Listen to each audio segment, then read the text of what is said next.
জুতাটা খুলে আমার মারতে ইচ্ছে করতেছে ওরে। ফাইজলামি করতে আসছেন। ছোট পর্দার অভিনেতা শামীম হাসান সরকার, তাকে ঘিরে হুট করে উত্তাল দেশের নাট্যাঙ্গন। তার বিরুদ্ধে মারধর এমনকি ধর্ষণের হুমকির মতো গুরুতর অভিযোগ তুলেছে নবাগত অভিনেত্রী প্রিয়াঙ্কা প্রিয়া।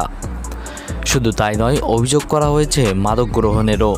এ ঘটনার রেশ যেতে না যেতেই শামীম হাসান সরকার অভিনেত্রী অহনার প্রেম জীবন নিয়ে মন্তব্য করে বসেন, যার ফলে অহনাও বুধবার দিবাগত রাত 2টার দিকে ফেসবুক ভেরিফাইড পেজে এক স্ট্যাটাসে লেখেন, ডাবল টাইমিং, আপনি যা বলেছেন ঠিক বলেছেন, নিজের দোষ ঢাকতে কি এমন অপবাদ দিয়েছেন। এই ঘটনার পরে শামীমের বিরুদ্ধে শুটিং সেটে 2 বছর আগের এক অভিজ্ঞতার কথা তুলে ধরেছেন অভিনেত্রী বাচিক শিল্পী সিফাত বন্যা। সেখানে তিনি শামীম হাসান সরকারকে ভার বলে সম্বোধন করেছেন।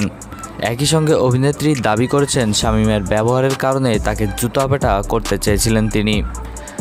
সিফাত তার স্ট্যাটাসে লেখেন, শামীম হাসান সরকার নামে একজন ভার আছে, সে গতকাল একজন অভিনেত্রীকে প্রকাশ্যে ধর্ষণের হুমকি দিয়েছে। সেই সেটের ডিরেক্টর থেকে শুরু করে সবাই নাকি চুপ ছিল। চিন্তা করেন এদের অবস্থা, এদের মানসিকতা।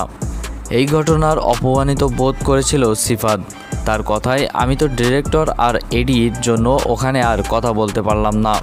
তিনি যোগ করেন, অনেকেই বলতে পারে আমি পরে এটা ঠিক করিনি, তবে একজন নারী সহকর্মী হিসেবে আমার সাথে সে যে ধরনের রক্তচক্ষু নিয়ে কথা বলেছে সেটা মেনে নেওয়া যায় না।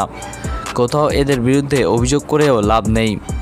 সর্বশেষ অভিনেত্রী বলেন, এখন এই মানসিকতার লোককে যেন সবাই ডিরেক্টর এবং অভিনয়শিল্পীরা বয়কট করে।